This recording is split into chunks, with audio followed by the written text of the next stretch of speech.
Yes, yes, yes. Hello. Hello. Yes, this is our Trending Now Game of Thrones official podcast since season 8 is here. Obviously, the season premiere has taken entertainment by storm. And since MCR has an official Trending Now show, we thought, why not sort of convert it for a seasonal Game of Thrones show, especially since me and Fu here are resident Game of Thrones nerds and fans. Aaron in the chat, what up, man? Obviously, call in 323-870-4051. Press 1 to get in the queue if you want to talk Game of Thrones.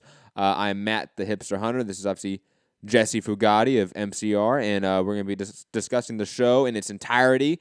Going to be, I don't know how in depth we're going to go, like with the narrative and the plot and like go into each individual like aspect of it. I don't know, Fu. I don't know what system we have for this show. We didn't plan on one. We just like said, let's just do a podcast on Game of Thrones. So how are you doing, Fu? Obviously, how did you enjoy the season premiere? Did you enjoy it as much as I did?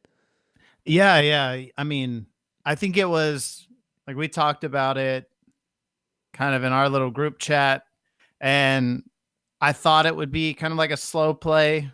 Like they just kind of ease you into, hey, it's been a year and a half since we'd seen them, So I figured we'd get like kind of like major kind of plot developments, and then second episode, it's probably gonna just go crazy. I still think I still think we have one more episode of plot development. Oh man, well, yeah, then they've only got 4 episodes after that to finish the shit. So, but yeah, I took notes, like I kind of tried to think back on other seasons, and pretty big Game of Thrones nerd. So let's do it. Let's talk about it. I say let's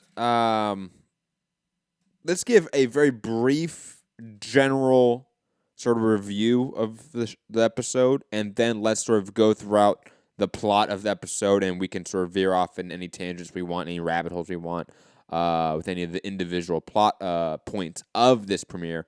But overall, my sort of review of the episode, I thought it was great. I thought it did exactly what Fu just said. It sort of brought us back in, snapshot of everyone, of what they've been doing, of what has been happening in the last sort of year and a half that we have been not watching Game of Thrones. And I liked it that way. Obviously, there was some overall pacing issues with the episode, and I think that's just going to be an unfortunate issue with this show, with this last season, and in particular with the abbreviated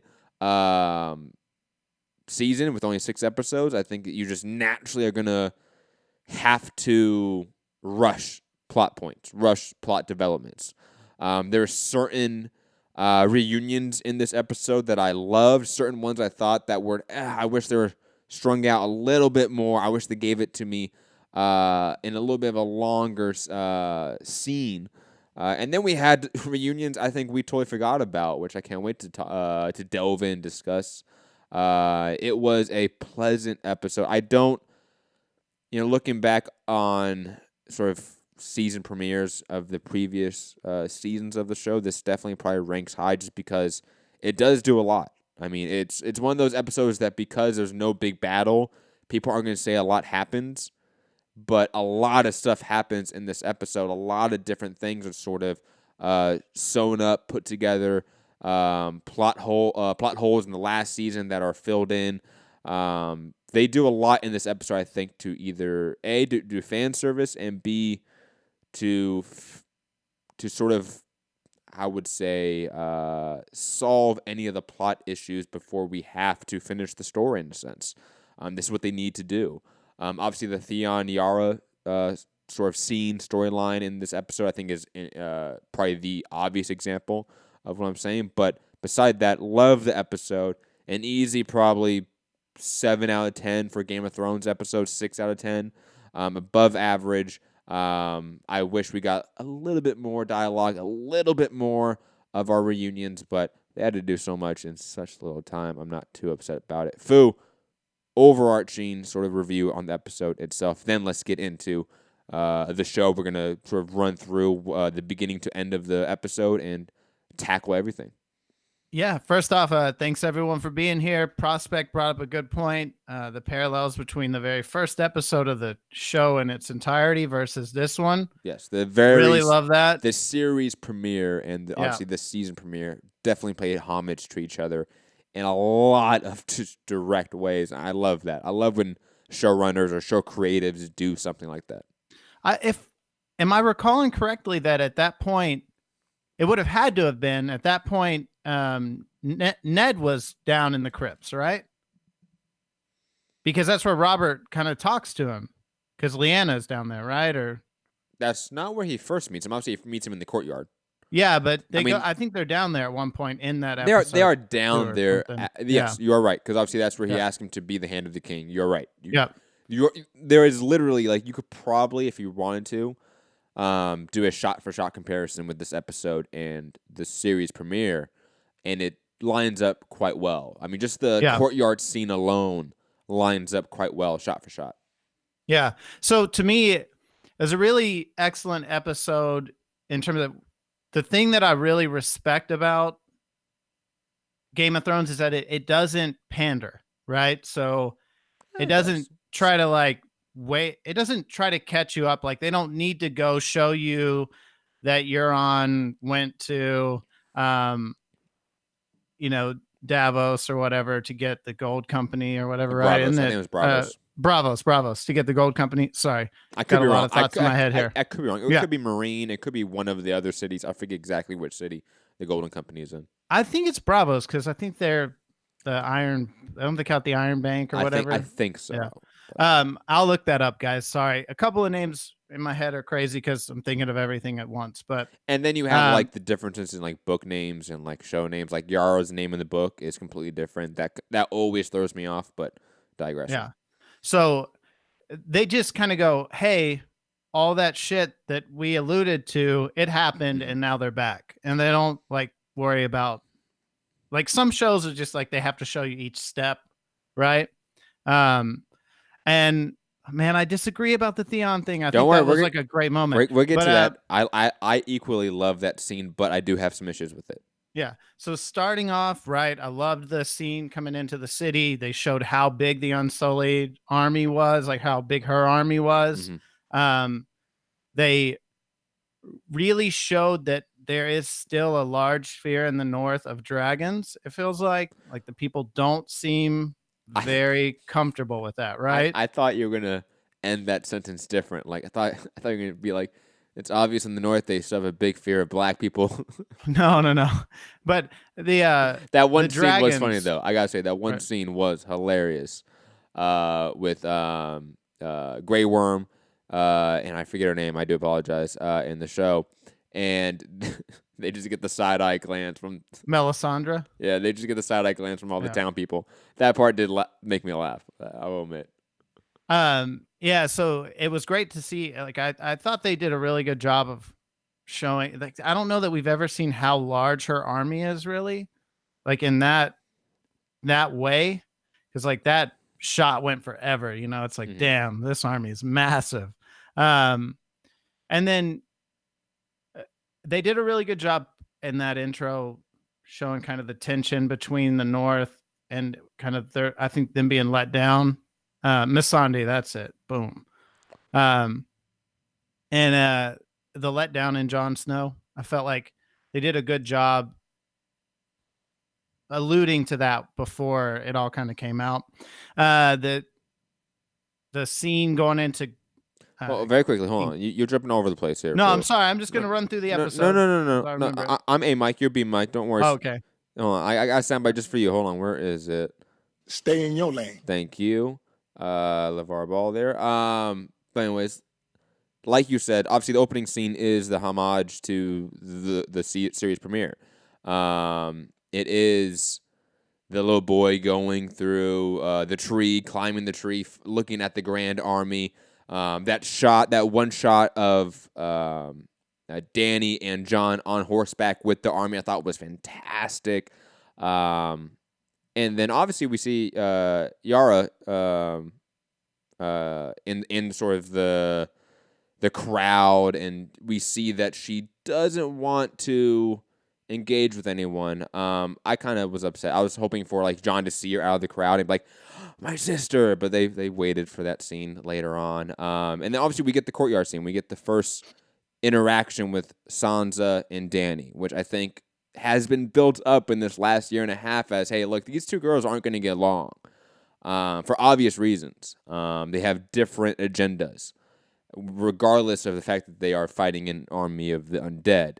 And I want to get sort of, this is going to be the first sort of tangent we go on. I want to get your thoughts on the brief interaction in the courtyard, the Sansa Dany interaction, Bran telling Jon, when Jon's like, you're a man now, he's like, almost. And Sansa sort of gave him the eye, like, hey, we're talking about it later, man. Bran's weird. And then Bran obviously telling everyone, hey, look, your dragon is theirs now. The wall is gone. We need to stop messing around. I want to get your thoughts on that scene, and obviously the growing tension with Sansa and Dany. And then obviously we can sort of connect it with the not courtroom scene, but the court scene with Jon, Sansa, and Dany with all the Lords of the North, and the obvious tension there again with Dany and Sansa saying, what do dragons eat? And Dany with the very snide comment back, whatever they want, which I gotta say, one of the best lines in the episode by far was that. But your thoughts on this growing tension with Sansa and Dany? I think we expected that, right? Because Sansa has proven that pretty much everyone else in the show is too naive when it comes to, and Dany's already shown her naivety in a lot of ways, like at Slaver's Bay. There was a lot of times where she's just believed that because she has these dragons, because she has this army, she's like untouchable. And I think Sansa knows, like, you guys are not in the game the way you need to be. Like, you think because you've united, we have this big army, we're fine, but you're all basically misled. And in her mind, she's the only one who is smarter than Cersei, or at least willing to maybe go to like the extremes that Cersei will. Like, I keep seeing that, right? Or quickly, at least the only one with the common sense to go, yeah, Cersei, the person that promised you an army and yet it's still not here. Yeah. Really? Yeah. That's Cersei that hates every single person here. So the Bran scene, I think that was an odd scene to me because it's like Jon's super excited to see him, but you can just see Bran is like pulling further and further away. Like he has no emotional connection to the things that are happening, right? So in his mind, he sees what's happening or what has happened, and it's like he's almost just like a narrator now. He's not really like a person playing in it. It's weird. Bran has a very crucial role. Whatever that is, I don't know. But there's the whole Three-Eyed Raven story arc. To me, there has to be a payoff with that. And him just being the guy that can see everything happening in the world right now and be the ultimate spy for the North, I don't think that's really the payoff for that story arc. I just don't see it. That doesn't make sense for me. Art saying Bran is the Night King, dun, dun, dun. A lot of people think that. I don't think that's the case. I feel like it's been pretty obvious that the Night King and the Three-Eyed Raven are opposites of whatever coin that is. I think that's pretty apparent. Like the yin and the yang type thing? Yeah, I think that's really what is more so than they're the same. I think they're in exact the polar opposites. I think probably Three-Eyed Raven was created to battle the Night King, and vice versa. There might be, something there. I don't think there's a connection more so than a complete innate nature to battle each other more so. We're going to save for the Sansa Dany stuff for later on. There's another scene obviously with Jon and Sansa that we can get to. I believe the next scene directly is Qyburn telling Cersei at King's Landing, obviously, hey, wall has fallen. The army of the undead marches. And Cersei goes, awesome. Great. And while she's drinking wine, obviously see the Iron Fleet out there with the Golden Company. And then we see, I would say, again, I know Euron has been sort of shitted on by some people, but he's probably one of my favorite characters, at least the new characters of the last couple seasons that, again, is new. He's one of my favorites. His wit is probably the only comedic sort of humor we have left in the show, so I'll take it. And plus the fan service of Cersei telling the Golden Company, oh, that's disappointing when there was no elephants, because I too was severely disappointed we didn't see them try to one-up Return of the King. I was waiting for that. So fucking disappointing. Yeah. And I put that in my notes. Put like a laughing face. Cersei being disappointed in the no elephants. were you disappointed in the no elephants, or do you not care? I really didn't care. You suck. I mean, honestly, Fake nerd. I was more disappointed in how underwhelming that army looked. I was expecting like a more grandiose look. Like, well, they're you all on know? the ship. You didn't see them outside the ship, really. yeah, but I mean, even just that's supposed to be the main badass of the group, and like just didn't look that cool. He just didn't look that cool to me. I'm like, I wanted hella badass guy. But he's a come on. Like, you were expecting them to give that guy screen time, really? Not screen time, but like, We're lucky they didn't show up with the guy with just the helmet on and didn't like, give him like a face. Honestly. I actually would have probably dug that because they're cell swords. It would have been a cool like plot point to be like, they don't even like, they no identity. That would have been cool, like the Yeah. Unsullied. But anyways, digressing from that. Let's talk about the Euron Cersei sort of growing relationship, because obviously that's going to play a factor in later episodes. What do you think of the whole pregnancy conspiracies? Obviously, we have the conspiracy of she wasn't pregnant from Jaime. Obviously, she told Jaime in the last season she was pregnant from him. That wasn't true, and she's trying to get pregnant from Euron in order to play Jaime, or that she is pregnant from Jaime and she's trying to play Euron. Or, I mean, what do we know of Cersei, or at least what are we speculating of Cersei in her motives and plans right now with Euron, Jaime, and this pregnancy, which is obviously, I think, going to be a plot point. It has to be. Yeah, I mean, They've built it up too many times now in different seasons now for it not to be absolutely relevant. Yeah, that makes a lot of sense in terms of when he touched her belly and said, I'm going to put a prince in there. And she started crying, like kind of after he left the room, you could see that she got like emotional. I wouldn't say she was crying. I think they were like alluding to that she was going to be. Cersei, she was super emotional at that point. Because I think she knows that like what she's setting in motion is going to be like the end of Jaime. Because like as much as she's upset with Jaime, like she still loves him through everything, right? So I just think that if it is Jaime's son, which I would assume it is, and she's playing Euron. Why would you assume that? Because they just slept together. How she knows she's pregnant when they just slept together? Well, I don't think she thinks she's pregnant right now, but I would say that she's trying. Like, the argument is that she's trying to get pregnant from Euron in order to play Jaime, because she wasn't pregnant from Jaime. That was a last-ditch effort to keep him there and have him not go to the north. Yeah, but I mean, what sense does that make now? Jaime's gone.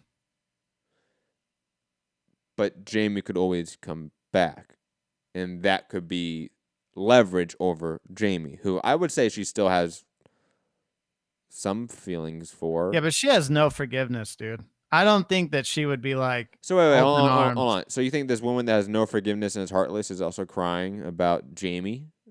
Well, I think you can be upset with someone that you're never going to want to be with again, or you're never going to be with again. She's already set in motion sending Bronn to get them. But again, we also know Cersei to be highly vindictive in the series. Mm-hmm. I don't know. She basically caused her own son to jump out of a window and kill himself. I wouldn't go that far. I mean, yes, the circumstances that she set in motion did lead to that, but it's not like she attempted for that to happen. She wasn't bothered by it, I don't think. What? I just think she's mad. Wait. You saying that she wasn't bothered by Tommen dying, really? She wasn't at all, I don't think. They never alluded to her being upset about that. But you think she was upset about Jamie with this baby? It's just weird. Because I really think Jamie's the only person she's ever cared about. Not her daughter Priscilla, really? I think she loved her kids, but at this point, they all died, and she took over the throne. Anyways, we just disagree. I think your analysis of Cersei is quite off. I think she's a despicable person. She is, but your analysis is not that. You understand that, right? Your analysis is she's despicable, but with Jamie, she's absolutely human. Like that to me, that's not consistent. That's the only person she loves. Like, you could still be a shit human being and have one person that you've like actually. So you telling me if Tom and Joffrey or her daughter were alive right now, that Jamie would be the only person she loves? Maybe not, but I think she was broken by all her kids dying. You just said she didn't care about Tommen dying either. Be consistent with your analysis. In the moment, she didn't care about Tommen dying. Go back and watch it. You can't keep your analysis straight, Fu. That's why you say it as the B mic. I'm just telling you. I want smoke. You're telling me two different things. About Tommen dying, type it in the chat. You're telling me two different things. You just said she did care about Tommen. Now you're going back on saying that she didn't. No. At the point that Tommen died, she had already lost all of her other kids. She had already made a decision to go beyond a point that she knew Jamie was going to be comfortable with. Jamie killed the original king because he wanted to set wildfire against his own people. But she chose to do that. But she knew Jamie wasn't going to forgive her. But that was before Tommen died. No, I don't think it was. Yes, it was. Tommen jumps out the window afterwards, I think, because he knows that his wife has died. So again, it's before Tommen dies. She blows up the sept before Tommen dies. She literally protected Tommen from that. I understand it, but then she also set the one dude in there so that the fucking mountain. The dude outside the door. Yes. He was inside. Remember, he pushes it. He kind of like stops him and keeps him in the room. Yes, but he's not inside. He's not inside the room. The thing blows up. Tommen jumps out the window. She had already made like peace with everything that was going to happen from that. But not from Tommen dying. That was. I'm telling you. Like, wait, hold on. Stop talking, because you're making no sense here. I'm gonna try to help you make sense, because you're not making sense. You're saying that Cersei's plan to destroy the Sept also was a plan to kill Tommen? Is that what you're saying? I'm saying that she had probably thought all of those instances out. Oh, so time out. So you're saying that Cersei thought that, yeah, Tommen could kill himself and jump out the window if I do this, but I'm gonna do it anyways. You really thought she thought that? I'm comfortable with that because she wanted to be the queen. We're moving on. That is completely out of your mind crazy. No one in the chat is thinking that Cersei did that knowing Tommen was going to die. No one's saying that. Or not knowing. I know you want to be pedantic about the fucking word knowing. Okay? That she theorized that could have happened and she did it anyways. That is stupid. We're moving on. That is stupider than people thinking that Ortiz should get paid less than Joe Miller. All I'm going to say. You like that, didn't you? You love to say stupid. Well, that's a stupid idea. You're a very smart man, Fu. You know that. I think you know that. But you don't think that if she was going to make that bold of a move, she literally tried to protect Tommen from that. She literally tried to shelter him from damage, and you saying that she did that fully aware that she could cause him damage.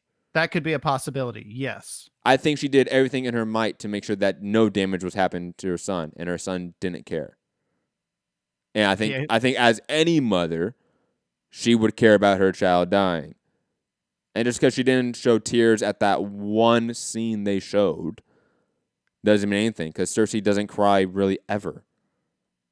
Joffrey, when he died, did she cry? No. The only time she really cried and was hysterical was when her daughter died. Right? Yes. So, I mean, again, digressing. Cersei is a heartless person, but your idea of how heartless she is to who she is heartless to me is inconsistent. You also have to remember that she was told that all of her kids would die. Cool.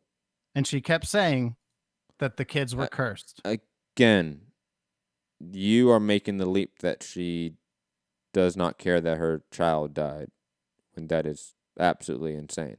Because everything in the story is absolutely not following that. But anyways, digressing. We're with Cersei. We're with Euron. Next scene, Theon. A scene that I forget who didn't like earlier in the chat. She's dead inside now. That's the difference. Fu. Cersei's dead inside now. Tommen was the final nail in the coffin. And you guys don't seem to understand that. And that doesn't happen unless Tommen dies. Period. She's not willing to let Jaime go and go kill him with Bronn if Tommen doesn't die. Period. You know that, and I know that. Let's be honest. Right, Fu? I don't agree with that. If Tommen's alive, do you think she sends Jaime away? Yes or no? If Tommen's alive and she did what she did, Jaime's going away anyways. Okay. You think yes or no? She's gonna send Bronn to kill him. Yes. Okay. He's helping the enemy. Okay. Anyways, digressing. I just don't think she Digressing. We don't need to talk about it. do it. Theon. Okay. Obviously, I would say this is one of those scenes that I wish was stretched out more, right? Obviously, we have Theon saving his sister, Yara, from Euron's ship while Euron is with Cersei. And it's only a very short scene. Then we have Theon with Yara on the ship heading back to the Iron Islands. And Yara's plan is to take back the Iron Islands and have a sort of last refuge in case Jon, Dany, and Team North need a place to sort of retreat to. And Theon obviously wants to go back. Yara gives him the okay, says was dead, may never die, and sends him on his way. Again, I love this scene. I love that they quickly just put Theon back in this position of like in control as his own character, if that makes sense. He's sort of making his own decisions. I like that. On top of that,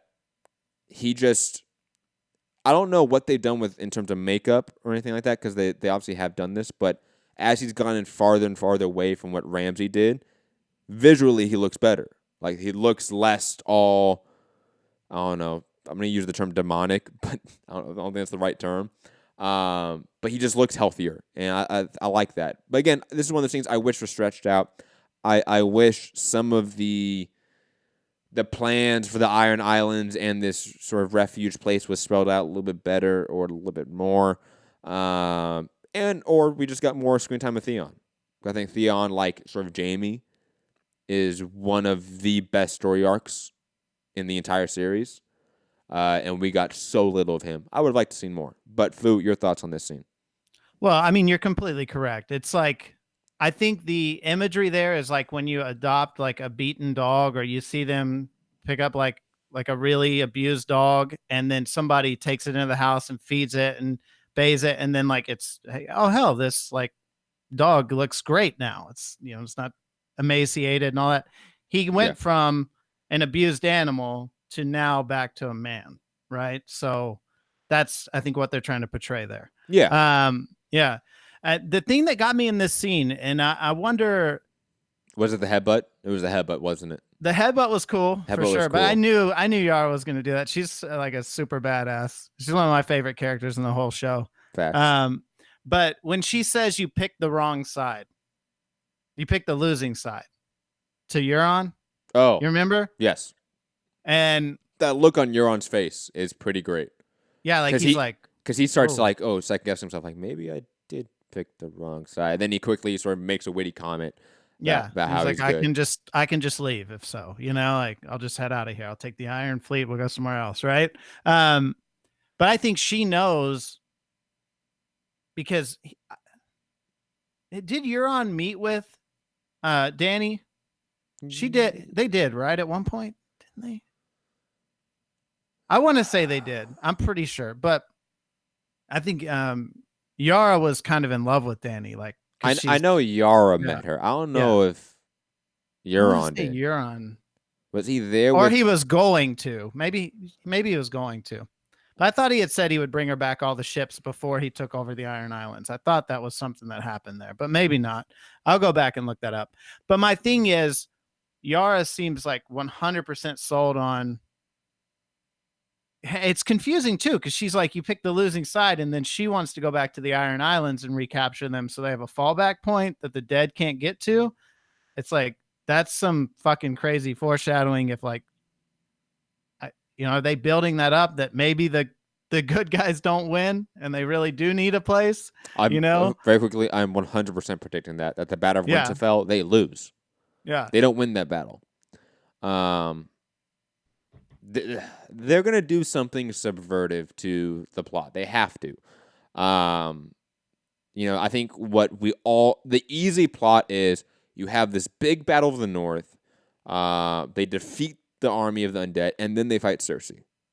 I think that is clearly what the story is setting up from a very logical, like A to B to C perspective, right? However, I don't think that's the order of events. I think we're going to lose the Battle of Winterfell. People are going to die a lot. We may even lose Jon or Dany in that battle. And we may see a situation where I'm trying to think of a comparison in movie history. We have 3 competing armies at the same time, all versus each other. Like, I think we might get something like that, where we have this final stand at the Iron Islands, and we have the Golden Company there. We have the Army of the Undead there. We have Ice Dragon, maybe Jon's dragon, and what's ever left of humanity at that point on Westeros. I think we might get something like that. And I could see a lot of homages to, I forget the name of the battle specifically, but the one where Ned and Robert took over the Iron Islands, right, and subjected them, and that's how Theon went to the north. Remember that? I forget the name of the battle. And the dude with the flaming sword, what's his name? Beric Dondarrion. Thank you, Beric Dondarrion. When he had the flaming sword. No, it was Thoros of Myr. He had the flaming sword. He had the flaming sword, and he was drunk. I remember that. And that. Anyways, I could see them playing homage to that in some way, or at least to that story, that idea in some fashion. But anyways, digressing from that, back to Theon. Do we see him get back to Winterfell in time for the last battle, presumably by the end of the next episode that happens? Oh man. Or I don't feel right? like it. I don't know. I think Game of Thrones timing, man. Or they do a lot of shit, right? Where like he might show up after all the shit's happened. Like, think of like when they were trying to get Bran to the Night's Watch. Yes. Right? Like, he shows up like just kind of after, I think Jon's already left to go north or whatever, right? All in the series, there's those moments where it's like, hey, you're going here. Or like when Catherine Stark talks Jaime into letting the girls go, and then she's going to let Jaime go. She lets Jaime go, but the girls have already kind of like, one's escaped somewhere else. And, so there's all those moments. And I think it'll be the same thing. I think Theon will get there after the battle's taken place. That army will already have moved south. There'll probably be stragglers somewhere that he helps, or I don't know. He just kind of shows up on the shambles of fucking Winterfell. Because obviously we do have, we're going to get into obviously the next episode and what's going to happen there, but I think we have another episode of setup. I do think that. I think the Battle of Winterfell does not technically happen next episode, but I could be wrong. Like, I know the third episode's technically called Battle of Winterfell, right? That the third episode is. But the second one's not called that. I forget what it's called. Anyways, digressing. The next scene, I believe, is the scene between Tyrion and Sansa. Right? I think that's the next scene in my notes. I feel like all of those were one. It was like all the Winterfell, then King's Landing, and then back, but I don't remember exactly. They were back. Oh, okay. No, sorry. Yeah, the bronze scene. We have Bronn scene. We do have that where Qyburn sees Bronn with the 3 prostitutes. And by the way, the prostitutes talking about people who have their faces burned off from the dragon. They're talking about Ed Sheeran's character who did that song. Oh, nice. They're literally talking about Ed Sheeran's character, saying like he had his awesome. eyelids burned off and he was so good looking. Not anymore. I thought that was pretty funny. But anyways, I thought also that scene was a clever sort of flipping of the first season's sex position, where I believe in that first episode you had the Tyrion scene with the prostitute, right? I forget her name, who ended up dying from Joffrey, right? But instead of Tyrion in the first episode, it was Tyrion being the one cracking jokes and sort of being in control. And this scene, it's the 3 girls cracking jokes and not even talking about sex at all. And Bronn just trying to get them interested, and they don't care. I thought that was hilarious. And obviously Qyburn coming in with the crossbow that Tyrion used to kill Tywin, and I believe was used by Joffrey as well. On Rosalind, right? Yes, Rosalind. Yeah. Thank you. That was her name. And But that was a different prostitute, right? Shay was a prostitute, I think that. Oh no, maybe it was Rosalind in those first scenes. Shay was never crossbowed. Shay was the one he was in love with. Yeah. Shay was the one that Tyrion was in love with, yes. Joffrey had nothing to do with her. But anyways, so obviously Qyburn says, hey, look, Cersei's going to offer you this big chest of gold. Go kill her brothers up in the north. Bronn says yes, and he's going up to the north. Do we think he's actually going to kill Jaime and or Tywin or Tyrion?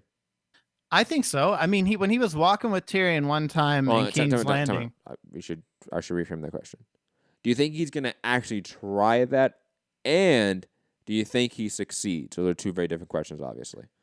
I think he will be the person that kills Tyrion. I do. Yeah. Because I will be so upset if that's because what they do. I think they're already setting Tyrion up, right? He's made some big missteps with Dany, right? Mm-hmm. He's made some big missteps now with Sansa, where she's like, I used to think you were the cleverest man alive, right? And I think that they're setting up for he's going to see Bronn as like, oh, you came to help us or something, and then Bronn's going to like take him out. And it's going to be super fucking terrible. But when they're walking at King's Landing one time, he said something about if someone offered me a bunch of money to get rid of your little like kind of like annoying ass, I'd do that, you know? Right? Just like that's who I am. Like if they give me money, I'll do it. I don't care. Now, you know? Now, why is it that you think he does it for Tyrion and not Jaime? Is it because, like me, you think that he's actually likes Jaime? I don't think it's a matter of him liking Jaime. I just don't think he'll have the opportunity to get to Jaime. But I do think he has an affection for Jaime where he doesn't. He does for Tyrion in a way, but I don't think not the same. Like Jaime, he helped Jaime when he was. Moments. He helped Jaime when he had one arm. And they had the moment with the sand vipers or whatever. Sand snakes. What do they call them? Sand snakes. Yeah, the young girls like. You just got really hyper specific with the snake, like. Yeah. Sand viper. Are there even vipers in the sand? I don't know. No, but I think they call him that. I don't know. I think Oberyn was called the Viper or something. Damn it. I think Oberyn was called the Viper, but that's very different from the sand snakes. Yeah, the girls, yeah. Yeah. But I think that they've had enough moments together that he does feel like maybe he owes Jaime something, you know? Because also Jaime didn't fuck him out of the castle and the woman, whereas Cersei kind of did. But that's not what Qyburn said. Qyburn's a fucking snake, though. I hate that guy. You bring up that specific case, but Qyburn brought up specifically as well and said, "Look, that was Jaime. Yeah. Jaime's the one that took it from you. Jaime's the one that set you up. It wasn't Cersei." I don't know. I just hope that Bronn's one of my favorite characters, man. So if they do him dirty, I'll be so upset. If they do Tyrion that way too, I'll be really mad. I think the only person that can kill Tyrion is Cersei, like by her own hand. I don't want Bronn doing it. She's not going to do that, though. Then I don't want her killing him then. That's the only way I want Tyrion to die is from Cersei's own hands. But that's like the kind of the epitome I want of how bad it is. I want Bronn. I want for somehow these people to be in the same scene together. It won't happen because Bronn and Cersei are never gonna be in the same scene together because of their actual actor history in the past being married together before. But if somehow you could have Jaime, Cersei, Bronn, and Tyrion in the same scene, and Cersei be upset that Bronn's not doing what she asked, take the crossbow, kill Tyrion, and then Jaime kill her, that's, in a nutshell, what I want. If that happens, I'm good. If they don't do that, I'll be upset, just saying. But anyways, moving on for the sake of time. Next scene, I believe we're back in Winterfell. This is now all the reunions and the dragon flying scene, all that fun stuff. So Tyrion, Sansa first. Let's get to that. And obviously another one of the best lines in the show where Tyrion's talking about how, his sister's going to come and you should trust her. And Sansa goes, and I used to think you were the smartest man on the planet or on the earth or something like that. And again, great line. You see the look on Tyrion's face go, yep, she's probably right. Another one of those lines, like the elephant line, that is complete fan service as well, because I think we as fans have been saying, hey, look, Tyrion has been dumb lately. Like, he's made a lot of dumb calls and been a little bit ineffective as of late, when in the earlier seasons he seemed like he was on the ball. And I think Sansa, stating that for the fans, I think is both fan service but a great line. And I believe, unless you want to touch on that, I can jump to the next reunion or just go through the reunions, but I know you want to jump on that. I was just going to say, like, the other fan service thing was that they had never really got to celebrate Joffrey's death at the wedding. And they did, and they got to kind of like, cheers. That was a good moment, real quick. It was like, it was quick, but it was like, yeah. You know what's so sad is that it's one of those things, like, you sort of realize the timing of the show and all of the events that have happened, how unlucky it was for Sansa post that wedding. And you can make an argument if she had stayed there, and then that whole, hey, look, your wife left you. She's framing you for killing, Joffrey. Like, that whole situation is avoided now because she's there. Sansa's there. Tyrion's there. Like, there's no, case against Tyrion because of Sansa leaving. And we don't have Sansa getting married to Ramsay Bolton. Like, there's an argument there that Sansa, as a human being, would have been far better off not trusting Littlefinger and running off. And it's really unfortunate that happened. And same with Tyrion. Like, look how of a downward spiral his life went post that wedding because of Sansa leaving. It was Shay betraying him killing Shay, him killing his dad, him on trial, him on the run. There's a lot of bad things that happened from that wedding, when if they had just stayed together and been married, even though they weren't like really in love, they would have been probably happier, if that makes sense. But that was just a thought I had randomly when I was thinking about that same wedding. Like, hey, what if Sansa didn't run off with that one knight that was then made the Jester? I forget that knight's name that then was killed. Do you remember his name? Remember who I'm talking about? The guy that took Sansa was like, hey, come run.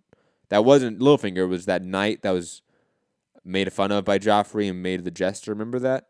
Yeah. Anyway, it doesn't matter. He got killed. Oberyn wouldn't have had to defend fucking oh my God. Tyrion trial by combat. Oberyn would have been alive. Damn, he was the man. Season 4 was the greatest season. The Red Viper. The Red Viper. You were semi there. You had Viper in there. Anyways, season 4. I want to go back and just watch that season. Greatest season in television history. Digressing. Next reunion, I believe, is it Jon and Arya? I don't think that's the next one. Or is it Arya and Gendry and the Hound? Or is it the dragon riding scene? Which one is it first? Well, she sees Jon before she sees Gendry, right? Because she sees Jon out by the tree, and then she goes I don't know. to Gendry to get that weapon made for herself. So Okay. that happens before, yeah. Then I think what really happened first was the dragon riding scene. I could be wrong, but I think that's probably what happened first. And No, because that was after. That was after the dragons eat whatever they want. That was after the little Lyanna Mormont got up and kind of questioned him giving up the crown. is that scene now next, or was that scene before the Sansa? Yeah, I feel like that scene's before they go ride the dragons and everything. Let's talk about that scene then. You obviously have the court meeting with the Lords of the North, Jon, Sansa, Dany, them clearly sort of with a lot of tension, and Lyanna Mormont being the one to come up and say, "Hey, Jon, looks like you lost your balls here. What happened? Looks like you got whipped here. What's the case here? You were our king." And Jon still being the guy, "Hey, look, you guys aren't getting it. Army of the Undead. These things don't matter. We shouldn't be arguing about this. Let's move on." Yeah. And obviously the strong allies. the obvious foreshadowing with Lord Umber, which is so sad. Poor little Lord Umbar, who's gonna be filleted by the Night King. Anyways, your thoughts on the Lyanna Mormont sort of grandstanding, and also obviously the tension between Sansa and Dany again with the whole "what do dragons eat?" whatever they want. Well, I think that Sansa is like the most rational person again. She's like, "Look, I fucking told these people we had X amount of food. Now we have 2 dragons and all these fucking armies to feed. Like, we don't have the food. What are we going to do?" And again, well, to be fair, luckily that shouldn't matter. Well, I mean, most likely, yeah. I mean, most likely it's not going to matter. But I know that's like a rational thought, but like, let's be honest, it doesn't really matter. And then again, Dany just pulls this, "I'm the fucking dragon queen. I'll do whatever the fuck I want." And it's like, she keeps losing me with this stuff. And I think she's losing more people with that. She's like Tyrion. You can already see Tyrion's kind of like, whoa, she may be losing herself here. Right. Because you got to think about, he already questioned when she killed all the slaver owner, like the main people at Slaver's Bay. No, he questioned. No, she didn't. No, he didn't. He wasn't there then. Tyrion wasn't there when she took the Unsullied and killed the slavers. I thought he was. No, Tyrion came way after. He came after. Okay. He came after she took Meereen, my dude. What are you talking about? Okay, so what did she do in Meereen that he was like, "I don't know that that's a good decision"? There was a moment in Meereen where he was like, "That's not a good decision." Well, remember you had the issues between like the aristocrats at the time. Oh yeah, the guy came in. You have that sort of political issue, and also obviously the big thing last season was the Tarleys. Which obviously came back this season. Yeah, and he wasn't happy about that. He thought, man, like, she's fucking up here, right? I guess he's talking about Max, the next level striker. Yeah, I was wondering, like, who's he talking about? Like, I'm like, who? I'm like Israel Adesanya, but like he looked fantastic. But anyways, but I think what's happening here, and what I think is going to be driving a deeper wedge throughout the season, is that she is allowing herself to become too much like her father. That in all instances, like, to her, the ends justify the means. And I don't think that sits well with people like Tyrion, who thought she'd be a just ruler. And she's proven maybe she's not going to be. I don't know if that scene's indicative of it, but obviously they are trying to lay the breadcrumbs for that. It's very obvious. Well, they eat what they want. It's like, no, I understand. This is a moment, I understand, but to me, that's not too egregious. I'll be honest. Like, Sansa has from the get-go been rude to Dany. Like, Dany came up and said, like, Winterfell is beautiful. The North is beautiful. Like, you're so gorgeous. It's like your brother said. And she's like, and she gives her, like, she doesn't even say anything. Because Sansa just she wanted does, the she North does. to be its own kingdom. But it That's does. the thing. Look, Fu. We talked about this with Israel Adesanya and John Jones beef, right? Whoever took the first shot, you understand that you're taking the first shot. Oh yeah, for sure. Sansa took the first shot, clear as day. Yes. So now we have them in this court with all the lords of the North, and Sansa sitting right next to her, mouthing off to her. I don't blame Dany for that. I don't. I don't think that's over the line. I don't think it's egregious. I just don't. The Tarleys, I think, is a better example. I just think it is. Well, yeah, no, but I mean to potentially the people. crossing the line. I'm talking perception, right? I Perception to the understand people. that. Yeah. I understand that. Yeah. But I don't think Tyrion was upset with that comment at all. Yes, everyone's nervous because of the tension, but I don't think he's upset with that comment necessarily. He's upset with the tension. You understand what I'm saying? Yeah. No, but I mean, I don't think that comment itself is indicative of the breadcrumbs they're laying.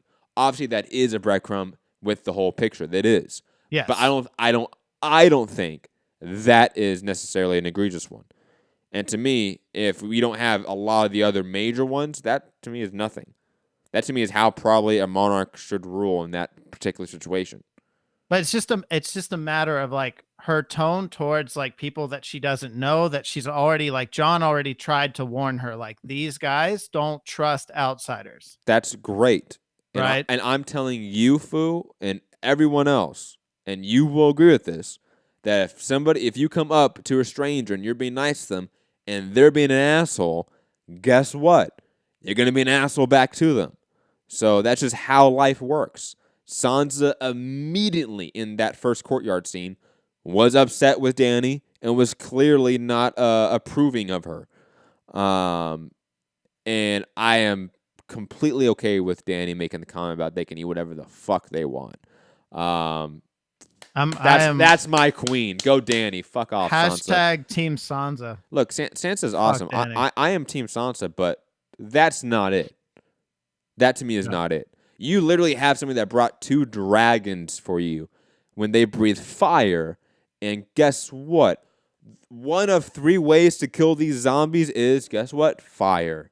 I wouldn't piss off that person. I think I understand the need for political intrigue and tension, and both as a narrative perspective, just because it's Game of Thrones, that's what it's been sort of built on.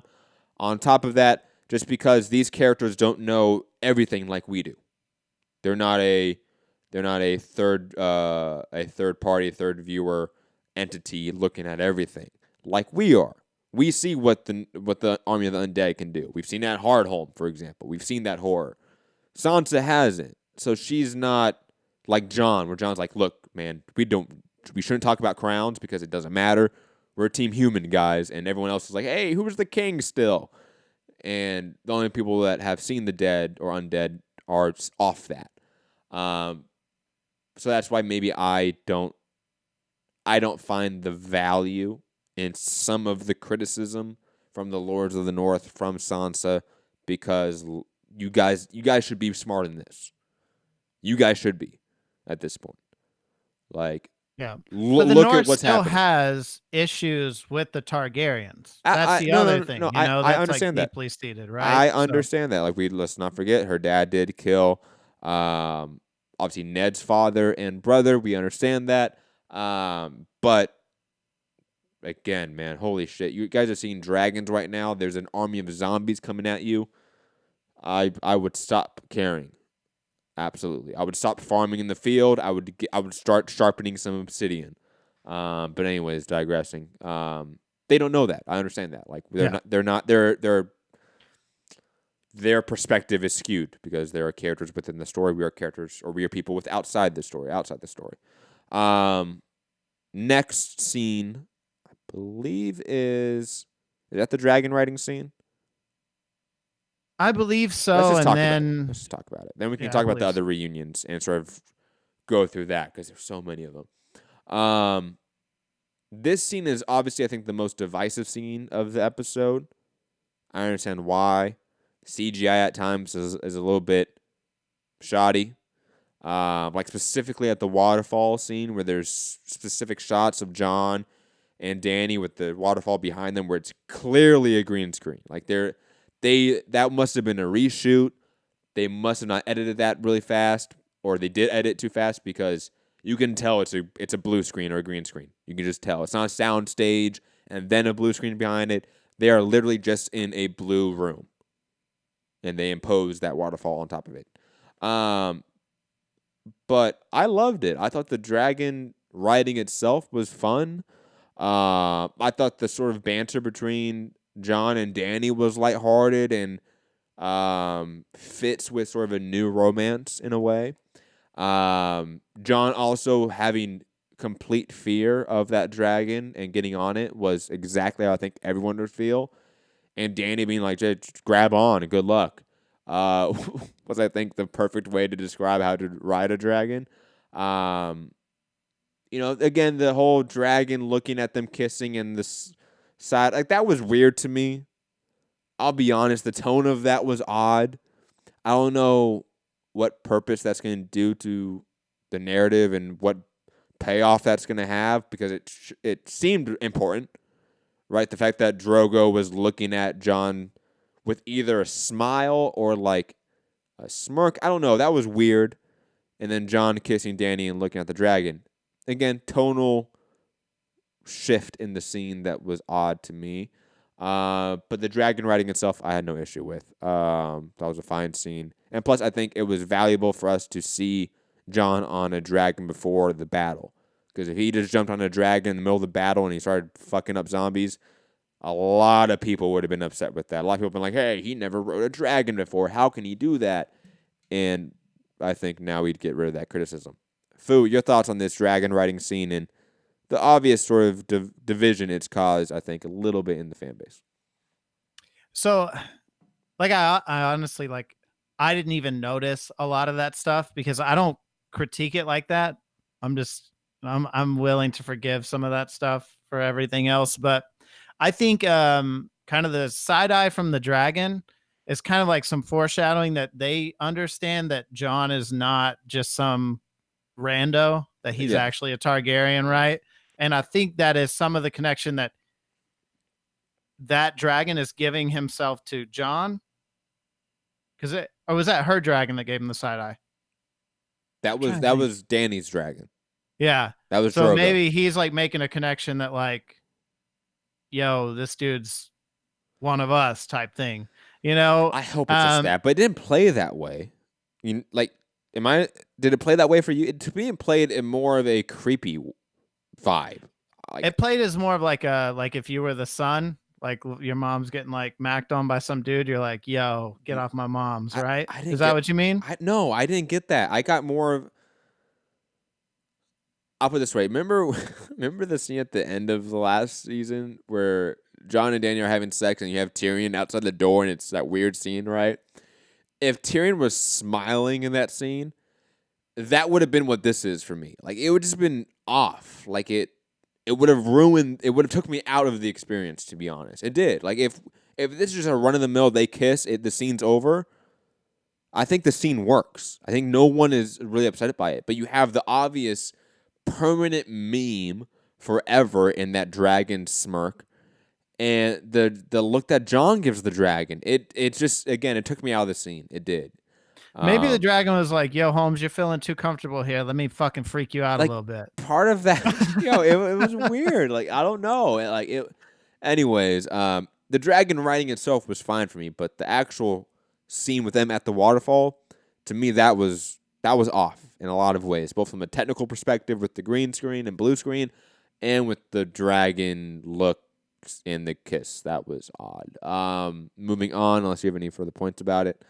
I think next is technically, actually, we do have the Varys Tyrion scene and Onion Knight Davos, where they're all together talking about Jon and Dany getting married. Any foreshadowing you see there, or do you see them as that just fan service, them talking as the fans, sort of like Sansa, sort of like Cersei? That's how I viewed it. But I've seen others sort of try to have conspiracies about that and how it could foreshadow what could happen, what's not going to happen, or them them trying to get them married is the obvious sign that Jon and Dany are going to have this obvious split and tension at some point. Any thoughts about that scene in particular before this dragon riding scene? Well, I think, you know, what I think is kind of happening there is they're saying what everyone thinks is that, Dany doesn't listen to us. Like we don't have any power over her. She's going to do whatever the fuck she wants. And that's kind of foreshadowing for down the line that you think that was the more important part of that scene? Yeah, I think that more important part was, dude, she doesn't fucking care what we think. Like, we're just here, like, we're just here because we believe in her. But honestly, she could go totally sideways and none of us could fucking do shit about it. Mm-hmm. That's how I took that. Agreed. Jon, Arya at the tree. Obviously, another one of those scenes that was good. It was a really good scene. I would have liked it to be stretched out more. I would have liked them to talk about what each other has done more. Like, that to me is like you guys have been separated for years now. Like, Arya, you've gone to Braavos to train with assassins. Jon, you died. And all you guys want to talk about is each other's swords? Really? Really? Well, I mean, I think that's largely because those two characters hadn't seen each other since the second episode of the first season, I believe it was. So in a way, he still pictures her as his little sister. Like, I don't know that he asked if she'd ever used a sword. She gave a simple reply once or twice. And he goes, yeah, I'm going to let that slide because I don't want to know what you've been through. Look, because I've been through some bad shit too. So let's just hug and forget it. I don't care about your logic. I want a lot of exposition. That's what Game of Thrones is filled with, is exposition. I want exposition. Okay? I want these characters talking about what they've done. I want, if we don't have that scene where like some of these characters talk about, like, have that remember that's okay, obviously it's gonna be compared. Lord of the Rings, right? There's that scene at the end where they're all at the pub together in the Shire, all the hobbits, and there's not really any dialogue. But the scene where Sam sees the girl that he likes, right, and he finally gets the courage to go ask her, right, and all his friends are happy now, right? There's that scene of them together again and sort of reminiscing on old times. And even if we don't know that's exactly the conversations being had, we know that's what friends do. If we don't get anything like that in Game of Thrones, I'd be so mad, man. Yeah, but they're not there. I know that. I know that, but damn it, I want that. Here's the thing, too. One thing that I think we have to, if you put yourself in the role of the character, this world is like everyone is getting fucked, right? So when it comes to two people talking about, we're still here when a lot of people aren't, that's probably because we've endured some really fucked up shit. And they know it, and they don't even talk about it. Like, just talk about it. I want the talking. That's all I want from Game of Thrones is talking. I agree. And that's why I like the scenes with Davos, because his dialogue is always so good. Well, let's be honest. Tyrion, Varys, and Davos together are perfect. Like, that's one of those other scenes I wish they just had a longer scene together, just because I want them to talk about more things. How I want them to talk about Cersei. I would love for that conversation to be had between those three characters. Let's just be honest, but that's not gonna be had. I want Davos and Varys to be like, hey, Tyrion, why are you still thinking that Cersei's coming? She's not, right? You know that. You know we've been played, right? I want that dialogue to happen. Because, again, if we're going to get political intrigue, I want some good political intrigue here. I don't want, hey, we're worried about the food, guys, and when that's not a real issue here. Well, and this shit kind of keeps happening, right? Remember when Sansa meets in the barn, she's got her and she's got Captain Phasma. What the fuck's her name in the show? Oh, Brienne of Tarth, man. Brienne of Tarth. Sorry, bud. Captain Phasma. Star Wars. By the way, Captain Phasma is not coming back in Rise of Skywalker. Right? They killed off her character, right? They did her dirty. Pretty sure, yeah. That's so sad. Yeah. So fucking sad. But they're in the barn, and again, Sansa's the only person that's like, look, the people you thought were going to make it here to help us are not going to fucking make it here. So I had to go out of my way to make sure we got some people here. Like, it's like that's why she doesn't trust Danny. That's why she doesn't trust any of these people, because in her mind, she's like, I'm the only dependable person here. I've Of made course. every fucking move to keep people, Well, and let's be honest, you know? everyone Sansa has trusted in this series has screwed her over. Yes. Literally everyone. So I don't blame Sansa. Again, I understand character logic. I get it, Fu. I don't care. Yeah. I want Yep. fan service for me. Yeah, all it I would have care been about. great if they talked about it, right? But Yeah. I think they did Like some I fan service would because have Jon liked gave her needle. I would you have know? I would have liked, and I know this. I'm surprised it didn't. I'm not surprised it didn't happen. Because I know they would have skirted it. I just know. But for that Tyrion and Sansa scene, I would have loved for Tyrion to make mention of Ramsay. Like I'm really like start a sentence and Sansa would like cut him off. Something, like some sort of allusion to that. And Tyrion being, as a former husband, I think there was a good, not chemistry between them, but there was a caring. I don't know if it was a romantic. He cared. Yeah, he cared. I don't know for if sure. it was a romantic caring, but it was definitely a caring. Like you can definitely tell that Tyrion in season 4 was worried and concerned about Sansa and cared about her well-being, and arguably vice versa. You can tell that relationship grew into a good place. I would have liked for Tyrion to make mention of that. Like, I'm sorry, like I couldn't have stopped. Something of along those lines. Even Jon, but no, I know, Calm down there. I know that wouldn't happen. Don't go all big baby Miller on us. Hey, you know me. I talk with my hands. You know me. But I know that's not going to happen. And again, that's fan service for me personally, and that's fan fiction. But it is what it is. Moving on.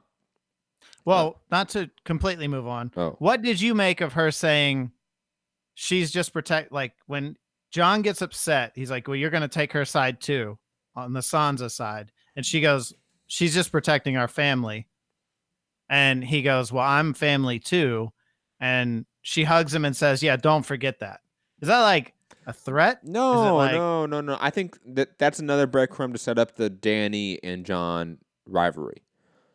At one point in this show, Jon and Dany will both be fully aware at the same time of what Jon is and who he is. And she's not going to play well with that. She wants to be the queen. Do you see her just like, she's already said, I'm tired of like playing second to weak men or to men, multiple I get times. It. No, I understand it. It depends when that information is divulged. I think there is a possibility, maybe it's a small possibility, but there's a possibility Dany finds out and she doesn't care. Or not to say doesn't care, but it doesn't lead to them fighting, like some people are theorizing, that we're going to get some dragon on dragon battle between Dany and Jon. I don't think that's really going to happen. I don't see that happening. I don't know. Again, I think the whole Dany Mad Queen story arc, or at least theory, is probably going to get subverted. Like, again, Game of Thrones is good about that. Like, they're good about setting up the obvious and then taking that obvious away. And the obvious is Dany turning into the bad guy somehow. It's very obvious that's what they are building up. I don't know if that's the case. I think she is going to die tragically, but I still think she dies tragically as the hero. I'll just be honest. I think that what is going to tell one way or the other how they're going to go with that story is how Jaime is treated. Absolutely. When he shows up. Yes. So if she wigs out and like has Jaime murdered or hung or feeds him to the dragons or some crazy shit, like if Jaime goes out that way, we're not doing another show. Like I'm not going to watch the rest of Game of Thrones if that's how. Dude, and I don't put anything past Game of Thrones. Like I started watching this show pretty blind because I had never read the books. Yeah. And I was like, no way they're killing Ned. No fucking way. I love this guy. He's been in everything. And then it's like, nah, John, he's fucking dead. It's like, whoa. This game holds this fucking series holds nothing sacred, And so I think that's going to be the telling point. If she's like, oh, this is the dude who killed my father, I'm gonna get revenge. This is my moment. Quick prediction. Because again, I think the showrunners are playing with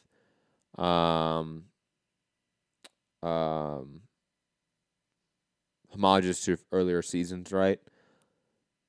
I would not be surprised at all if we have now a John romantic relationship like he previously had.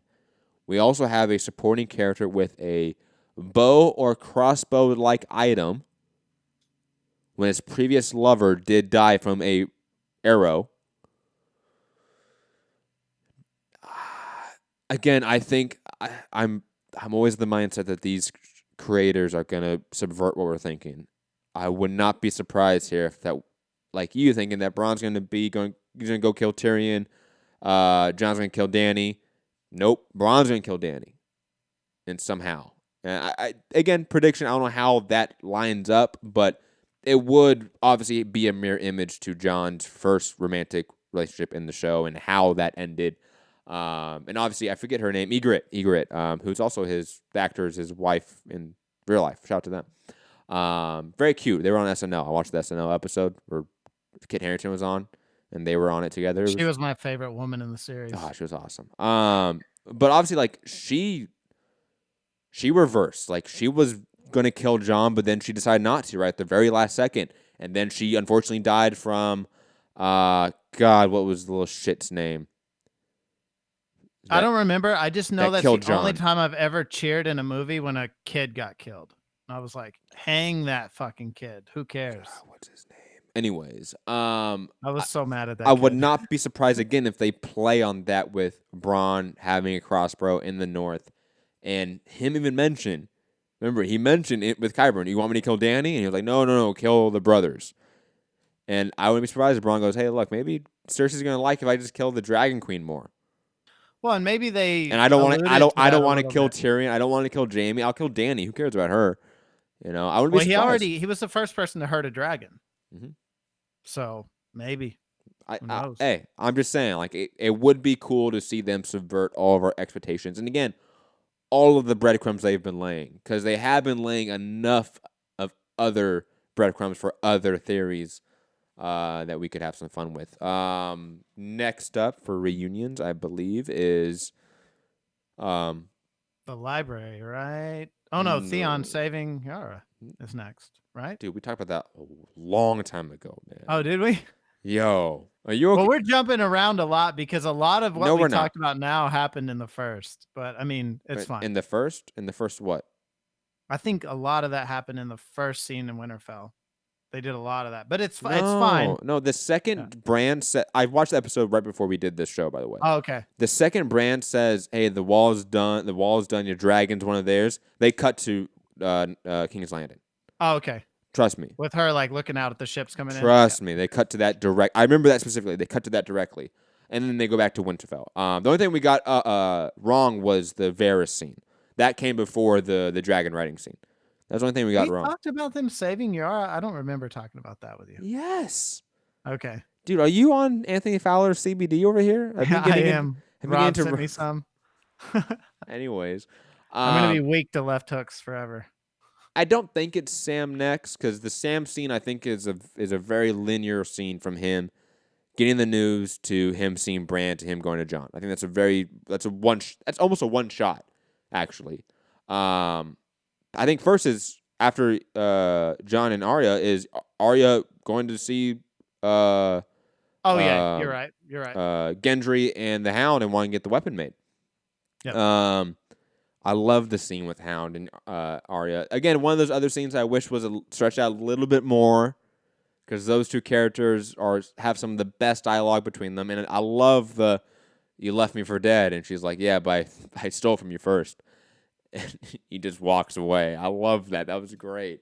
No, that's when he says like what everyone understands. He's like, you're a cold bitch. That's why you're still alive, and like. He gets it. Like, there's a part of you that's going to have to die if you want to make it in this world, and absolutely. Yeah. And then obviously we have the Gendry Arya reunion as well. Arya asking for the new weapon, which we'll probably get to when we see the weapon, actually. I don't really care to speculate on that weapon. Again, that drawing was so little to me. I want to see what it is first. But I want to talk about the Gendry Arya obvious romantic breadcrumbs that they're laying down. Do we see that paying off in any way? Do you want it to pay off in any way? Your thoughts on that sort of romantic connection that they've been playing about for obviously a long time. I mean, I don't really see it playing out at this point. Maybe like in a real quick moment, they kiss or something. Who knows? I think we get that. Ultimately, he's probably going to die. Like, I mean, and she's probably going to die too. And let's just be honest. Gendry has fulfilled his use in the narrative perspective. He built all the dragon glass weapons.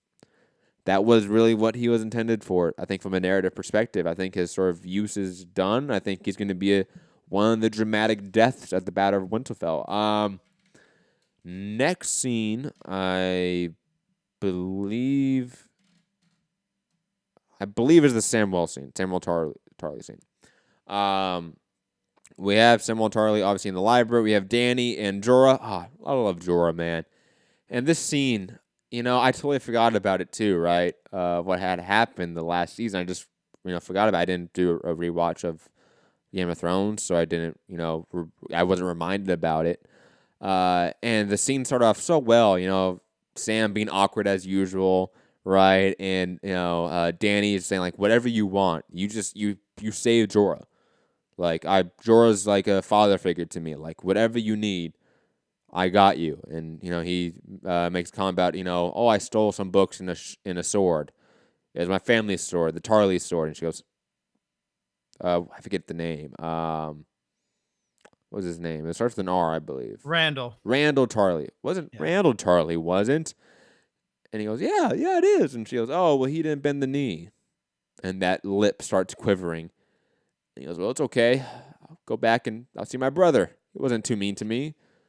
He goes, oh, well, my bad, bro. And the actor, I forget the actor's name that plays Sam, he nailed this scene. Probably the best scene in the entire episode just because of the way it was acted, the subtlety of the emotion in it. And plus Sam being, I think, one of the characters we all love in this show. Like, from an emotional perspective, he's been the guy that's always been the underdog, and Jon's taken care of him. He's been the little brother to Jon since season 1. And for him to have that emotion about people that were basically abusive to him is a complete Sam move.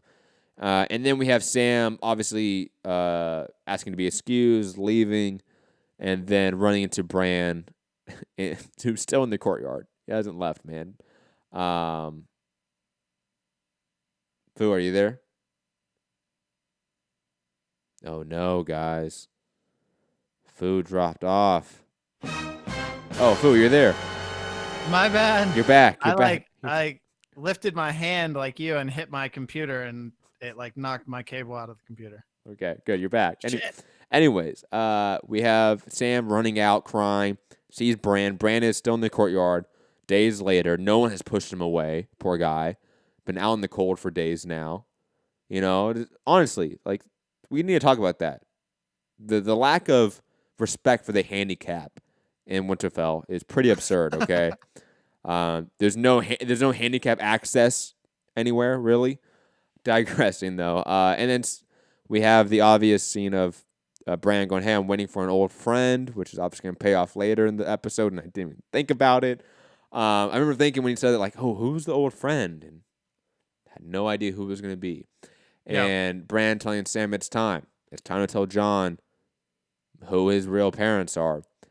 And then let's get into the scene itself. We have Jon in the crypt looking at the statue of his alleged father, in a sense, or at least his thought to be father. His uncle. His uncle.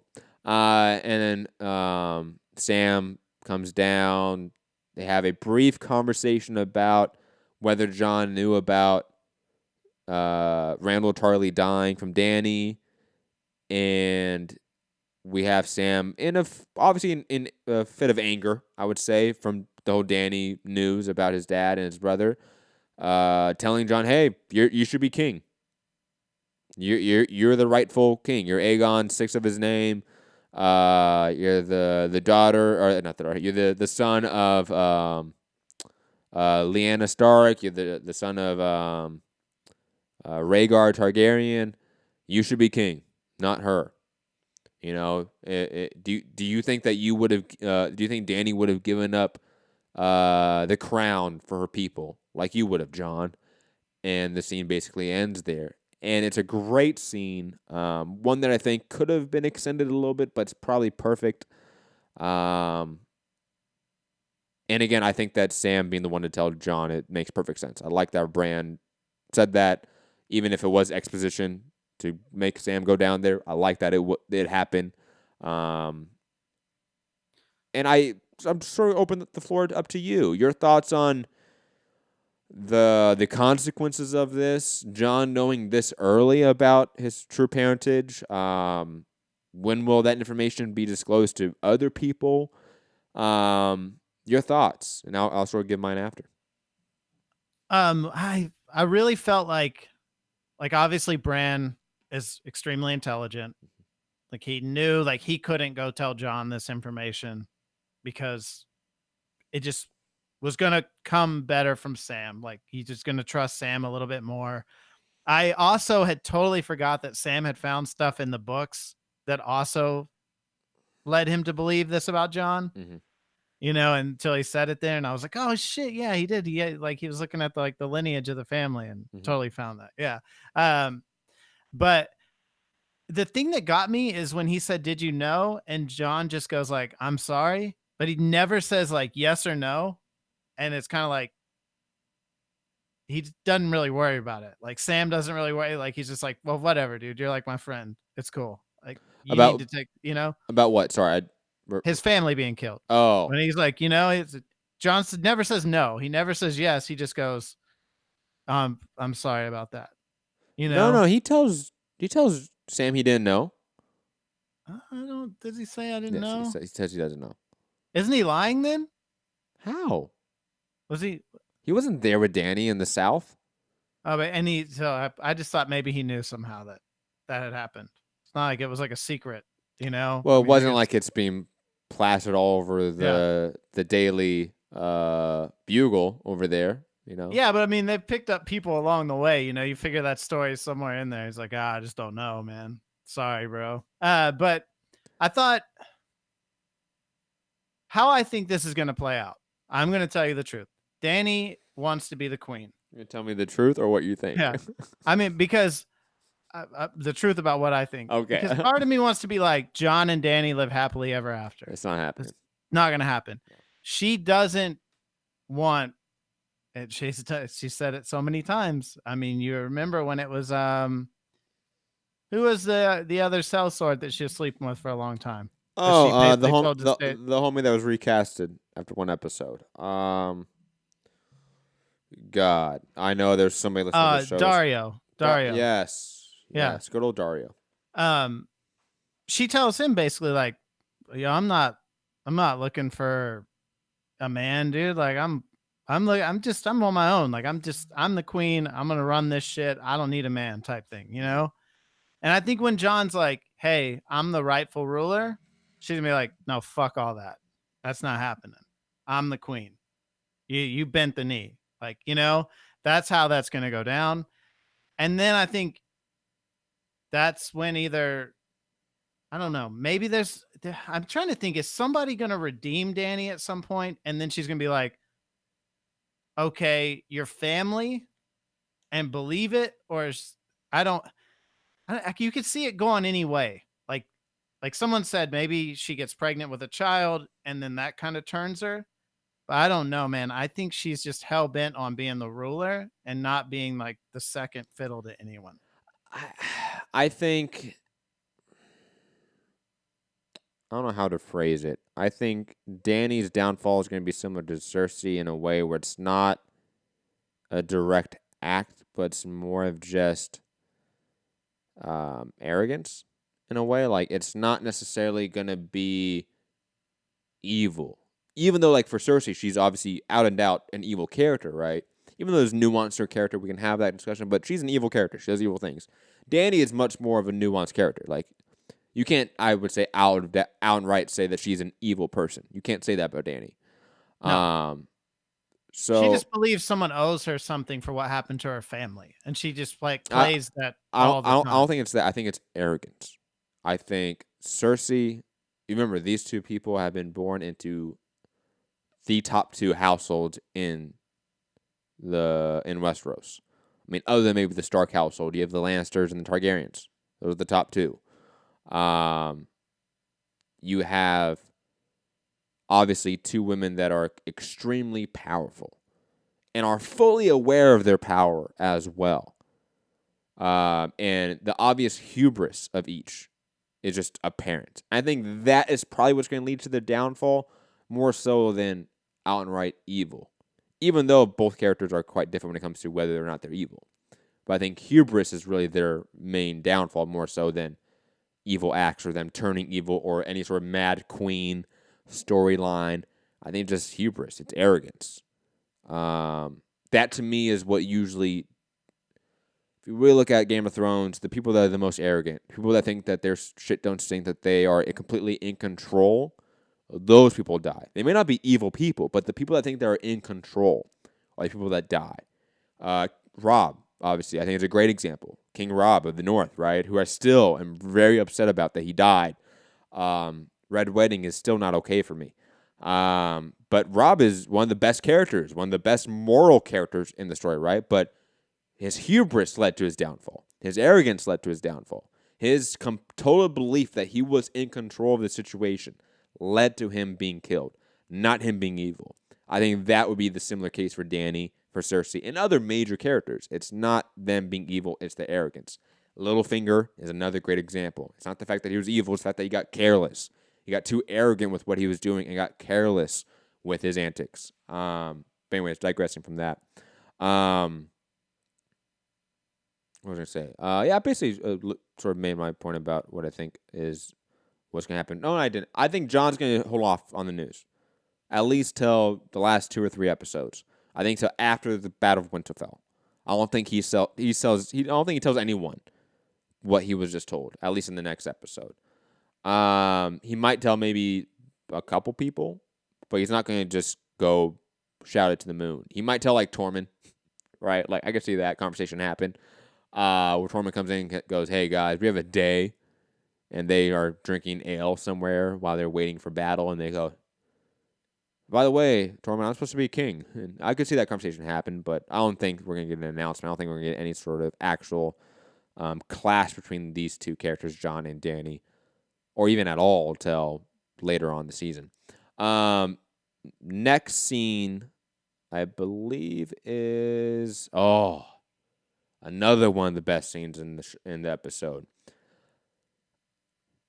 You know, this has been talked about a lot on other channels and other sort of news platforms. The times that Game of Thrones goes horror, goes true out and out horror movie, and the times they do that, they are amazing at it. And this time was that. We have Tormund, Giantsbane, I believe is his name.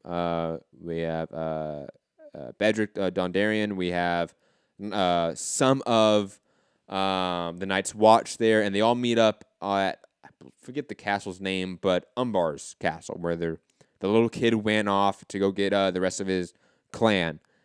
And there's blood everywhere, but no bodies, which is pretty apparent what's happening. And the scene is played perfectly. No music, barely any sound, total tension and suspense. And then you have the Tormund, and I forget the character's name. I'm really upset about that. The Night's Watch character, where they run into each other and like, "Oh, you might be one of them. Your eyes are blue." And he goes, "My eyes have always been blue." I love that. And then we have the mutilated corpse of that kid in the spiral image that has been there from episode 1. And we have the obvious sort of bait and switch with Tormund dying. The little kid, they're talking about the little kid, what's going to happen, blah, blah. And then the kid reanimates, goes to stab Tormund. And then Dondarrion stabs him with the flaming sword. And then the entire symbol catches on fire. And this little kid screaming. It's completely terrifying and grotesque, but I loved it. And obviously, I thought Tormund was going to die, so that terrified me as well. Great scene, great sense of horror, and reminds everyone how terrifying these undead are. And if you don't know that, or if you forget about that, go watch Hardhome again, which is still, I think, probably the best battle in all of Game of Thrones. It might be better than Battle of the Bastards, just because of the horror element, how terrifying it is, more so than just in sort of traditional medieval battle. Fu, your thoughts on this scene? Tormund almost dying, little kid being mutilated. Your thoughts? Man, I wasn't expecting it because, again, this is a moment where like that scene at Winterfell ends and then it's like the kid's already at Last Hearth. It's like, how did that happen? And Ed is the guy's name, I believe, is the Night's Watch guy that. Ed. Yeah, Ed. Shout out to Ed, man. Yeah, and he became the Lord Commander after Jon, right? Yes. Yes. So when that scene was so good, the kid, that was really freaky to me. And again, with you, Tormund almost dying, it's like there keep being these moments where Tormund almost dies. I think he doesn't die now. I'll be honest. I think he's one of those that now they have hinted at it so much that he doesn't die, and that's sort of the joke with the showrun. I bet that's an inside joke with them. Or they just are trying to set you up for the moment you're like, they're just trying to fake us out again, and then he really dies, and you're like, God, no, because he's one of my favorite characters in the entire thing. What's his name when the battle at the wall happens? And the one of the Night's Watch is shooting arrows, right? And Sam is like, good job, you got one, right? Get another one. And go up, shoot an arrow, and the guy gets shot with another arrow right in the neck. Remember that? I could see them doing something similar where it's like, hey, the scene's going great. Boom, nope, he's dead. And sort of anticlimactic. But that would be awful if that happens. Well, and then I would like the Battle of the Bastards where I thought he was going to die. If I can pick, I want Tormund to go out fighting a ice giant zombie. Because he's Tormund Giantsbane, right? He is literally a descendant from giants. I want him to go out fighting a giant who's a zombie. Because they've seen them. Giant. We saw them when they walked through the wall, so they are there. We don't have fucking Ghost. We don't have the elephants. They better have it in the budget for fucking giants, zombie giants. They had the zombie giant, remember? Well, they had Ghost, and he's somewhere alive, apparently. Still upsets me, man. Anyways, great scene. Loved it. R.I.P. Tormund when that does happen. The last scene of the episode, we have a clothed, hold on one sec, real quick. Was that Beric's first time seeing the symbol? A Nightwalker or a White Walker? Dude, they went above the wall in the last season, bro. Did they? Beric? Oh, yeah. And the scene with the dragon. Yep. Sorry. All right. Like the most climatic part of last season? Yeah, that part. Dude, that's another scene where I thought they were all going to die. God, I thought they were all going to die in that scene. Anyway. That polar bear was freaky as fuck, too. That's where, what's his name died? Other flaming sword guy. Oh, yeah. Thoros Amir. That's where he died, man. That was R.I.P. man. He was the homie. He was, man. And also, the one guy that can bring everyone back from the dead, they killed him off. Great. Yeah. Smart idea. Let's not protect him at all costs. Beric ain't coming back. Anyways, last scene, we have a hooded, cloaked figure on horseback riding to Winterfell. Did you know who this was at first? Did you sort of... Not at all. Okay. I'm glad. And then obviously he takes off the hood. It's Jaime. We're like, oh, it's Jaime, guys. It's awesome. He's going to save the day, guys. He has a Valyrian steel sword too. He's going to see Brienne again. Like, I was happy, right? And then they pan, and you stay on Jaime's face, right? And he looks over, and you see the look on his face go from a I'm here, guys, to, oh, shit. And the camera pans and you see Bran still in the courtyard. And no one has put him inside. It is deeply concerning here, guys. He's been out there for days now in the cold. He is handicapped, people. Come on, be better. And there's no words. There's just that obvious sense of horror on Jaime's face as he realizes, oh my God, that's Bran. That's the motherfucker I pushed out the window at the very end of the very first episode. And at the very end of this episode, we have them seeing each other again. I loved it. Your thoughts on that? Obviously, we will play this the episode 2 preview and talk about that a little bit as well, and then wrap up the show. Guys, if you want to call in as well, talk about it. Excuse me. You guys know the number, 323-870-4051. It's down there below in the description. If we have no callers, we will look at the preview for episode 2 and final thoughts and go about our day. But, Fu, last thoughts on the last shot of the episode. Jaime, Bran, locking eyes for the first time in, God, almost a decade, it seems. I thought it was perfectly done because do you remember Perfect. when like Jaime Perfect. pushed him out of the little tower Mhm. and he had like no remorse. Like that was when Jaime was like 100% like Cersei's kind of like just he would have done anything for her. Yep. This is like a moment that tells so many stories because no longer is he attached to Cersei the way he was. No longer does he believe like the Lannisters are somehow like this like magnificent family that Mhm. can do no wrong. And it's like in that moment he realizes like, man, I've been a really shitty person. Like, look at this. This is this kid that I did this horrible thing to. It just really humanizes Jaime, which they've been doing like every step of the way in the series. Jaime, I will say this again. Jaime is the best written character of Game of Thrones. Yeah. And absolutely. the second best is Theon. And it's not even close in my opinion. Theon's, in terms of character development and arc, those two guys or characters I should say, are the most developed of the series. You ready to play the clip from the next episode? Let's do it. As I pull it up. Stop. What are you doing? God.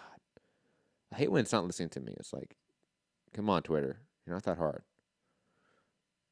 Okay. Here we go. Dramatic music. When I was a child, my brother would tell me a bedtime story about the man who murdered our father. About all the things we would do to that man. He never should have trusted Cersei. You never should have either. Death. I've got many faces. I look forward to seeing this one. How long do we have?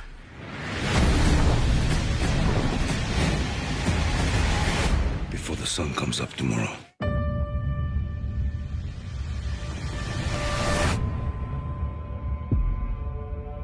So yes, that would be 9 p.m. Eastern, 6 p.m. Pacific. Remember, if you stream it, you get it like 3-4 minutes, maybe 5 minutes early, which is awesome, by the way. That's what I did on last Sunday. I streamed it like 3 minutes before everyone else. Haha.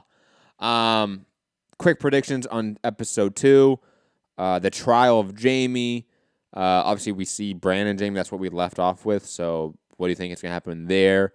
So yeah, floor's for you. Predictions, episode 2.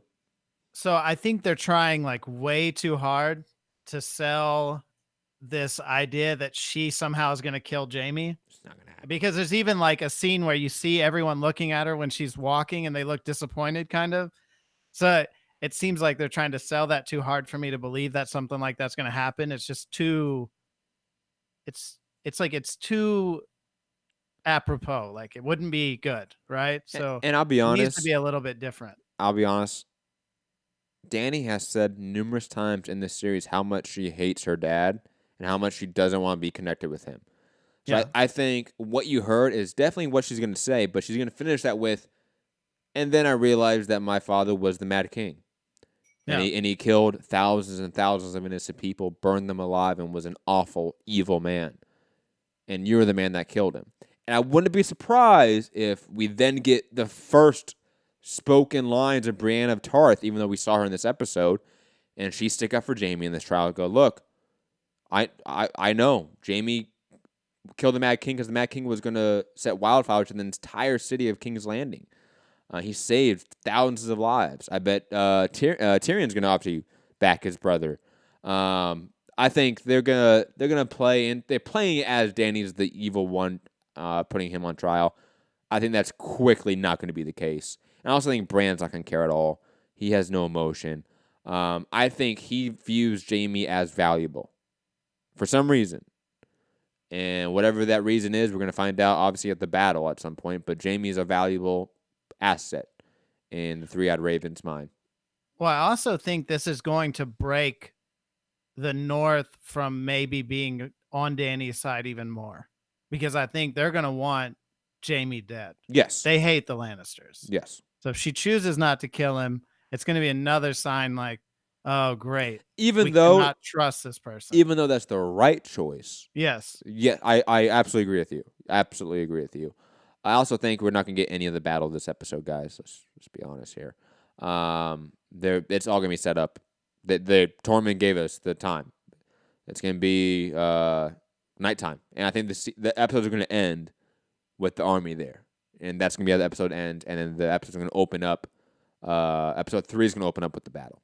I'll be honest. Do you think that there's any chance for another like trial by combat? Jaime has to fight for himself. And that's how they settle it? If you're going to shoehorn a trial by combat in this season and it's not the fucking Clegane Bowl, you're fucking up, Game of Thrones. If it's not the Hound versus the Mountain in a trial by combat and it's Jaime versus somebody, I don't care. It's a waste of time. It's a waste. It's a waste of screen time, in my opinion. Yeah, they won't have time for it either. I think what we're gonna get is a lot of kind of pieces falling into place.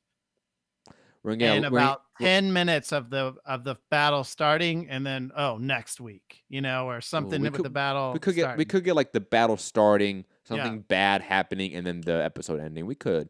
Yeah. But anyways, ladies and gentlemen, that is it for episode 1 of After the Thrones. I guess I don't know. Like it's technically in our trending now like category because it's trending now. It's Game of Thrones podcast. Hit the like button, share the show, subscribe. Be back next week on Wednesday, but next week on Wednesday live, we will not be free. We'll not be on YouTube. We'll be on patreon.com/Mixed Combat Radio. That link is below in the description. $1 a month gets you this show every week and plus other shows every week as well. I am thinking that we might release it to the public later, but I don't know yet. So don't count on it. Join up Patreon, and you guarantee that you get to see our Game of Thrones podcast. It's only $1, guys. Only $1 a month. $1 a month. More if you'd like. We're trying to do this more for you guys. That is 3 pennies a day. Not that hard, guys. You guys can do it. But anyways, have a great day, great night. Hope you guys enjoyed episode 1 as much as we did, and I hope you guys enjoy episode 2 as much as we probably will. You can find me, Matt Hunter, MCR, all platforms. Fu? You can find me, Fugatti, MCR, all platforms. Also, I want to just say one more point about Cersei not caring. That was the only kid that was actually Robert Baratheon's kid. Sorry, I don't think she gave a shit about Tommen. I'm sticking to it. Wait. Tommen wasn't Robert Baratheon's kid? Yes, he was. No, he wasn't. Yes, he was. He's the only one. The girl with Jaime's. No. He's not. All 3 of those kids are Jaime's. I don't think so. No, it's not about thinking. It's just fact. Like, please look it up. It's literally not an issue of. Let's look. It's not an issue of theory. Like, Tommen is Jaime's kid. Wikipedia it. It's not that hard. But anyways, have a great night, great day. Oh, you're right. I know I'm right. You're wrong, bro. How was he that ugly? Yo, why you hating on the Justin Bieber look-alike, man? Anyways, peace. I just thought he looked like shit. Bye.